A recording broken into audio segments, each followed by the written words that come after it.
BSc second year वाले विद्यार्थियों का पुनः स्वागत है। हमने पिछले वीडियो और पीडीएफ के माध्यम से यूनिट सेकंड कंप्लीट की थी, जिसमें हमने जिम्नोस्पर्म की जो विविधताओं के संदर्भ में चर्चा की थी और उनमें जो इम्पोर्टेंट जो उनके डायग्नोस्टिक कैरेक्टर्स हैं, उनके विभिन्न गणों के, कुलों के और वर्गों के, उनके बारे में हमने पीडीएफ के माध्यम से आपके साथ नोट्स भी शेयर किए थे और वीडियो के माध्यम से मैंने उन टॉपिक्स को समझाया भी था। हमने यूनिट थर्ड भी शुरू की है और जिसमें हम जीवाश्मीय जिम्नोस्पर्म का अध्ययन करेंगे कि जो जीवाश्मीय जिम्नोस्पर्म थे वो किस प्रकार से उनमें ऐसे लक्षण थे।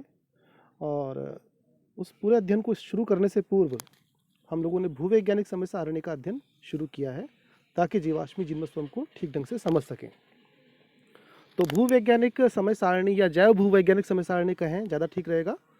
तो उसके अंतर्गत हमने धरती के इतिहास को 5 महाकल्पों में बांटा था और उसके बारे में हमने अध्ययन किया था आर्कियोजोइक महाकल्प का और प्रोटेरोजोइक महाकल्प का, जिसमें प्रोक्यूरियोटिक और यूकैरियोटिक कोशिकाओं के जो विकास हुआ था उसके बारे में हमने बताया था कि पृथ्वी 4.5 अरब वर्ष पूर्व पृथ्वी बनी थी और आज से 3.5 अरब वर्ष पूर्व पृथ्वी पर जीवन के आरंभिक कणों का विकास हुआ था, जिन्हें हम कोएसरवेट भी कहते हैं, स्टोमेटोलाइट भी कहते हैं।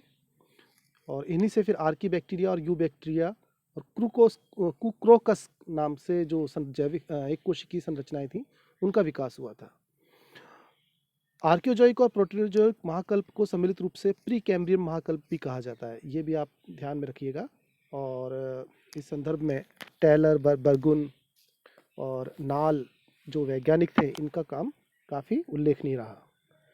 अब हम तीसरे महाकल्प के बारे में चर्चा करेंगे इस वीडियो में, वो है पैलियोजोइक महाकल्प, जो आज से लगभग 570 मिलियन वर्ष पूर्व यानी लगभग 60 करोड़ साल पहले ये महाकल्प आरंभ होता है। देखिए, एक आपको मैं बहुत इंपॉर्टेंट बात यहाँ बताना चाहूँगा कि जो आर्कियोजोइक और प्रोटेरोजोइक महाकल्प है, इनमें लगभग आपके केवल एक कोशिकीय जीवों का साम्राज्य इस पृथ्वी पर रहा। और अगर हम जटिल जीवों की बात करते हैं तो आज से लगभग 60 करोड़ वर्ष पूर्व जटिल जीवों का आरंभन शुरू होता है।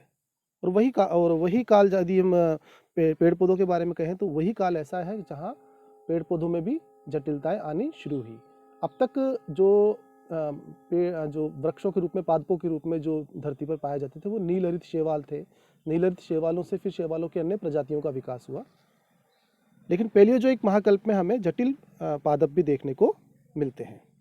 इस महाकल्प को 6 कालों में बांटा गया है: कैम्ब्रियम काल, ऑर्डोविशियन काल, सिलूरियन काल, डिवोनियन काल, कार्बोनिफेरस और पर्मियन काल। हम सबसे पहले लेते हैं कैम्ब्रियन काल के बारे में। आवर्तबीजी पादपों के अलावा लगभग सभी पादप रूप इस काल में उद्भवित हुए। विशेष तौर पर हरित शैवाल, रोडोफाइसी के शैवाल, फियोफाइसी के शैवाल भी इस कैम्ब्रियन काल में विकसित हुए। लेकिन फियोफाइसी अभी तक शुरुआती चरण में था। फियोफाइसी का पूरा जो विकास होता है वो ऑर्डोविशियन काल में होता है। तो चूंकि हमारे बॉटनी के संदर्भ में हमें जैव भूवैज्ञानिक सारणी को पढ़ना है तो वो इम्पॉर्टेंट है। आवर्तबीजी पादपों के अलावा लगभग सभी पादप इस काल में विकसित हुए थे। ऑर्डोविशियन काल के बारे में बात करें तो इस काल में हरित शैवाल के साथ साथ भूरी शैवाल यानी क्लोरोफाइसी के साथ साथ फियोफाइसी का भी उद्भव हुआ।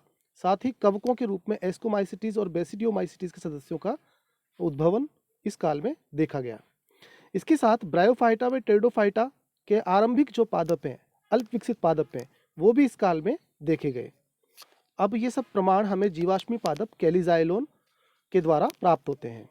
कैलिजाइलोन अगर हम पादप की बात करें, वो जीवाश्मी पादप जो ऑर्डोविशियन काल का पादप है, उसमें वार्षिक वलयों की उपस्थिति भी देखी गई थी। और इन पादपों की उत्पत्ति का और विकास का सिलसिला लगभग सिलूरियन, डिवोनियन और कार्बोनिफेरस काल तक चलता रहा। तो कैम्ब्रियम काल और ऑर्डोविशियन काल अपने शैवालों की उत्पत्ति के लिए, कवकों की उत्पत्ति के लिए, ब्रायोफाइटा और टेरिडोफाइटा पादपों की उत्पत्ति के लिए जाने जाते हैं। यदि अब हम बात करें कार्बोनिफेरस काल की, यह अपने आप में सबसे इम्पॉर्टेंट जो काल है। और कार्बोनिफेरस, इसका नामकरण क्यों पड़ा और क्या है, क्या कहानियाँ, वो मैं इसमें बताऊंगा आपको अभी। लेकिन इससे पूर्व मैं आपको ये बताना चाहता हूँ कि कार्बोनिफेरस पे ही कई बार शॉर्ट नोट्स में क्वेश्चंस बने हैं। तो अपने आप में ये एक बहुत इंपॉर्टेंट टॉपिक है कार्बोनिफेरस जो काल है।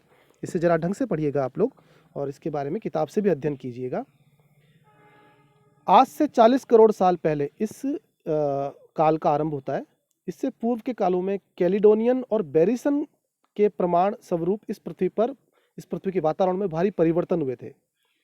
ये आपको मैं बताना चाहूँगा, कैलिडोनियन और बेरिसन ये हलचलें हैं। हलचलों से मतलब तात्पर्य ये है कि पृथ्वी पर बहुत बड़े पैमाने पर जो टेक्टोनिक प्लेटों का जो बिखराव था, उनका डिस्ट्रॉयर या उनका निर्माण कार्य, इस प्रकार की गतिविधियां पृथ्वी पर चल रही थी। बड़े बड़े मतलब ज्वालामुखी धरती पर सक्रिय हुए थे और उन हलचलों के परिणाम स्वरूप कई बार पादप प्रजातियों का विनाश भी हुआ और कई नई प्रकार की पादप प्रजातियों का उद्भवन भी हुआ है। इन हलचलों को कैलिडोनियन व बेरिसन हलचलें कहा जाता है और इन्हीं हलचलों का परिणाम था कि बड़े पैमाने पर जिम्नोस्पर्म पादपों का भी विकास इस काल में देखा गया। लेकिन जिम्नोस्पर्म बनते भी गए और साथ ही साथ उनका विनाश भी होता रहा, क्योंकि ये अपने आप अनवरत चलने वाली प्रक्रियाएं थी। चाहे ज्वालामुखी ले लो, चाहे आप भूकंप ले लो, चाहे टेक्टोनिक प्लेटों का खिंचाव होना या उनका इधर से उधर टकराना। इस कार्बोनिफेरस जो काल है, इसमें कार्डटेल गण के जीवाश्मी उस समय उगने वाले कहीं काष्ठीय जिम्नोस्पर्म पादप जैसे कि कार्डटेल्स, कैलेमाइटिस, लेपिडोडेंड्रेन उक्त हलचलों के कारण पृथ्वी की विशाल परतों के नीचे दब गए। यानी कार्बोनिफेरस काल जो 40 करोड़ वर्ष पूर्व शुरू हुआ था, इसमें बड़े बड़े जिम्नोस्पर्म पादपों का विकास हुआ था, जो कि ऑर्डोविसिन काल में भी शुरू हो चुका था और वो कार्बोनिफेरस काल में आते आते काफ़ी बड़े विशाल पादप बन चुके थे। लेकिन इन हलचलों के कारण कार्डटेल्स और कैलेमाइटिस और लेपिडोडेंड्रेन जैसे पादप, बड़े बड़े विशाल पादप जिम्नोस्पर्म, वो पृथ्वी की विशाल परतों के नीचे दब गए। यही पादप पृथ्वी की ऊपरी परत पर दबे हुए, बाद में जो ऊपरी परत के अंदर दबे, जो सतह पर दबे, वो तो बन गए कोयले में, और जो गहराई में दबे हुए बन गए खनिज तेल में रूपांतरित हो गए। यानी उच्च ताप और उच्च दाब के कारण जो ये पौधे थे, इनके जो अवशेष थे, वो खनिज तेल और कोयले में रूपांतरित हो गए। अब इसी काल में स्थलीय हरे पादपों का भी आविर्भाव देखने को मिलता है। सिलूरियन और डिवोनियन काल में स्टिनोथिका, बैराथबांथिया जैसे हरे पादप बने। ये सबसे प्राचीन संवहनी पादप थे। इनके जो जीवाश्म हमें प्राप्त होते हैं वो ऑस्ट्रिया के विक्टोरिया एक जगह है, वहाँ से हमें जीवाश्म इसके प्राप्त हुए हैं। इसके अलावा टीनियोफ्रेडा, कुक्रोसोनिया, राइनिया, हार्निवॉन, फाइटोन, साइलोफाइटोन जैसे जो हरे पादप भी इस काल में विकसित हुए। इनके भी काफ़ी जीवाश्म हमें प्राप्त होते हैं। जिम्नोस्पर्म पादपों की जटिल संरचनाएं इसी काल में विकसित हुई, अतः इस काल को बीज फर्न काल भी कहा जाता है। यानी जटिल पादप, जो जिम्नोस्पर्म में जटिलताएं आने लगी और साथ ही साथ एंजियोस्पर्म के जो कुछ पादप थे, उनका भी विकास इस काल में शुरुआत होना देखा जा सकता है। तो इस प्रकार से हमने कार्बोनिफेरस काल को पढ़ा है। मैं आपको फिर से बताना चाहूँगा, कार्बोनिफेरस काल अपने आप में बहुत इंपॉर्टेंट है, एग्जामिनेशन के पॉइंट ऑफ व्यू से भी और अध्ययन की दृष्टि से भी। तो आप इसको ज़रा ढंग से पढ़िएगा। अगले वीडियो में हम आपके मीसोजोइक काल है, सीनोजोइक काल है, इनके बारे में अध्ययन करेंगे और इनमें किस प्रकार के पादपों का विकास हुआ है उनका अध्ययन करेंगे।